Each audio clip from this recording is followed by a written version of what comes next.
Hello, मेरा नाम है यतिन और आप देख रहे हैं कॉमर्स विद यतिन। एंड आज के इस वीडियो में हम शुरू कर रहे हैं क्लास 11th की स्टैटिस्टिक्स फॉर इकोनॉमिक्स। ये वाली किताब हम पहले शुरू कर चुके हैं, माइक्रो इकोनॉमिक्स चैप्टर 1 का लिंक डिस्क्रिप्शन में होगा। आज हम ये शुरू कर रहे हैं जो कि है statistics for economics. Without any further delay let's begin. वैसे शुरू करने से पहले ही बता दे रहा हूँ आपको, ये छोटा सा चैप्टर है, इसको 10-15 मिनट में खत्म करते हैं हम। तो मेरी आंखों में आंखें डाल लो और कानों में ईयरफोन्स डाल लो and without any further delay let's begin. ये है इंट्रोडक्शन टू स्टैटिस्टिक्स। अब ये जो इकोनॉमिक्स है, स्टैटिस्टिक्स ऑफ इकोनॉमिक्स, ये जो है कोई बहुत पुरानी चीज नहीं है। 1776 में एडम स्मिथ ने एक किताब लिखी थी जिसका नाम है an inquiry into the nature and causes of wealth of nations. इस किताब से जो है हम ट्रेस कर सकते हैं स्टार्टिंग ऑफ इकोनॉमिक्स को, कि यहाँ से जो है इकोनॉमिक्स शुरू हुई थी। जो स्टडी है, जो इकोनॉमिक्स है, यहीं से शुरू हुई थी जब इन्होंने ये किताब लिखी थी। अब जैसे जैसे ह्यूमन एक्टिविटीज जो है बढ़ती गई, यहाँ पर लिखा भी हुआ है, ह्यूमन एक्टिविटीज जैसे जैसे बढ़ी वैसे वैसे जो है स्कोप ऑफ इकोनॉमिक्स भी बढ़ता गया, ईयर बाय ईयर बढ़ता चला गया। थोड़ा सा और इसको डिटेल में जानेंगे तो यहाँ पर जो इकोनॉमिक्स, ये जो वर्ड है, आप वर्ड देख पा रहे हो इकोनॉमिक, ये डिराइव हुआ है 2 ग्रीक वर्ड से। पहला है ओकियोस एंड दूसरा है नेमियन। ओकियोस का मतलब होता है अ हाउस एंड नेमियन का मतलब होता है टू मैनेज। तो इकोनॉमिक्स का मतलब हो गया हाउस होल्ड मैनेजमेंट। एंड पहले इसे जो है पॉलिटिकल इकोनॉमी भी कहा जाता था, तो ये पुरानी बातें हो गई और अब जो है इसे हाउस होल्ड मैनेजमेंट हम कह सकते हैं। थोड़ा सा और आगे चलेंगे तो यहाँ पर इकोनॉमिक्स का मतलब आ जाता है, इकोनॉमिक्स का जो है क्या मीनिंग है। देखो, इसके 4 मेनली मीनिंग्स आपको इस चैप्टर में लिखे गए हैं। पहला है वेल्थ डेफिनेशन, दूसरा है वेलफेयर डेफिनेशन, तीसरा है स्कार्सिटी डेफिनेशन एंड चौथा है ग्रोथ डेफिनेशन ऑफ इकोनॉमिक्स। ये 4 प्रकार की डेफिनेशंस आपको दी गई हैं। इन चारों डेफिनेशंस को और ज्यादा अगर हम डिटेल में जानना चाहेंगे तो अगली स्लाइड पर हमें जाना पड़ेगा। शुरुआत करते हैं वेल्थ डेफिनेशन से। देखो, according to Adam Smith, economics जो है वो साइंस है वेल्थ की, जो वेल्थ को स्टडी करती है। एंड एडम स्मिथ के अकॉर्डिंग जो है वेल्थ पैसा नहीं होता। ऑर्डिनरी लैंग्वेज में तो हम कहेंगे वेल्थ मीन्स मनी, लेकिन इकोनॉमिक्स में ये जो टर्म है वेल्थ, इसका मतलब होता है those goods which satisfy human wants, यानी कि वो चीज है जो ह्यूमन वांट्स को सेटिस्फाई करती हैं, उन्हें हम वेल्थ कहते हैं in the study of economics. अब एडम स्मिथ के अकॉर्डिंग अगर हम बात करें तो जो प्रॉब्लम्स अराइज होती हैं in wealth getting and wealth using activities, जो भी लोग एक्टिविटीज करते हैं पैसा कमाने के लिए, यानी कि गुड्स को बनाने के लिए और गुड्स को इस्तेमाल करने के लिए, उनके बीच में जो प्रॉब्लम्स आती हैं उन्हीं की स्टडी को इकोनॉमिक्स कहते हैं हम, according to Adam Smith uncle. जो ये जो अंकल है हमारे, वैसे इन्हें आप सर भी कह सकते हो पर हम यहाँ पर इन्हें अंकल कहेंगे। अब हमारे ये अंकल मेनली इंटरेस्टेड रहते थे उन चीजों को स्टडी करने में जिससे कि जो वेल्थ ऑफ ऑल नेशंस है वो इंक्रीज करी जा सके, हर नेशन की वेल्थ को बढ़ाया जा सके, ऐसी चीजों में ये इंटरेस्ट रखते थे हमारे एडम स्मिथ अंकल। आगे बातचीत करेंगे, यो है welfare definition according to Alfred Marshall uncle. इनको भी अंकल बोलेंगे हम, ये है हमारे Alfred Marshall uncle. Alfred Marshall के अकॉर्डिंग जो है इकोनॉमिक्स है स्टडी ऑफ अ मैन, एक आदमी पैसा कैसे कमाता है और उसको कैसे खर्च करता है, इसकी स्टडी को इकोनॉमिक्स कहते हैं according to Alfred Marshall, not according to me.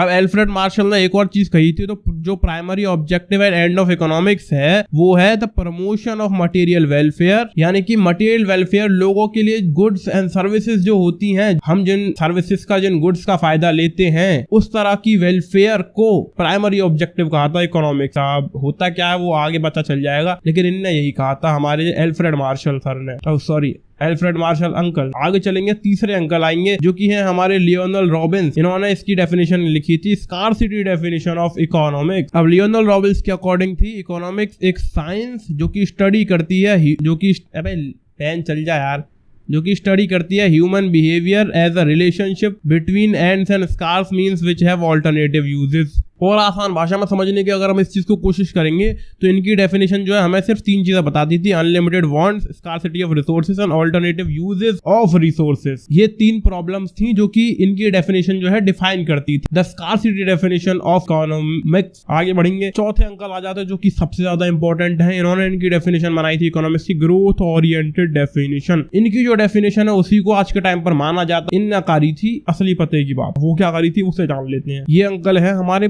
Professor Samuelson. अब इनके अकॉर्डिंग इकोनॉमिक्स एक स्टडी है जिसमें कि एक आदमी और एक सोसाइटी चूज करती है पैसे के साथ या पैसे के बिना to employ scarce productive resources which could have alternative uses to produce various commodities over time and distribute them for consumption now and in the future among various people and groups of society. अब इस अंग्रेजी definition का क्या मतलब हो गया वो हम आपको इंसानी भाषा में अब एक्सप्लेन करेंगे। इनके अकॉर्डिंग इकोनॉमिक्स एक स्टडी है जिसमें एक पर्सन या फिर एक सोसाइटी चूज करती है अपने लिमिटेड रिसोर्सेज को ऐसे किस तरह इस्तेमाल किया जाए कि उससे से ज्यादा लोगों की नीड्स को सेटिस्फाई किया जाए, किन गुड्स को बनाया जाए, कितने लोगों में कितनी कितनी गुड्स को डिस्ट्रीब्यूट करा जाए। ये जो है इनकी डेफिनेशन कहती थी इकोनॉमिक्स की, जो कि आज के टाइम पर बिल्कुल परफेक्ट है। आज के टाइम पर इन्हीं की डेफिनेशन चलती है। तो ये थे हमारे प्रोफेसर सैमुअलसन, जो कि एकदम बढ़िया आदमी थे, इन्होंने मस्त डेफिनेशन बनाई थी। आगे बढ़ते हैं, चलो यहाँ पर आती हैं कुछ activities, economic and non economic activities. ये चैप्टर में लिखा था तो मैंने भी कवर कर लिया। इकोनॉमिक जो पैसे से रिलेटेड होती है, नॉन इकोनॉमिक जो पैसे से रिलेटेड नहीं होती है। ज्यादा डिटेल में जानना है तो माइक्रो इकोनॉमिक्स का चैप्टर 1 देख लो। एक्टिविटीज के बारे में हमने और ज्यादा डिटेल में उस चैप्टर के अंदर बात करी है। आप किताब भी पढ़ सकते हो, मेरा वीडियो भी देख सकते हो। ये लाइट दिक्कत क्यों कर रही है यार?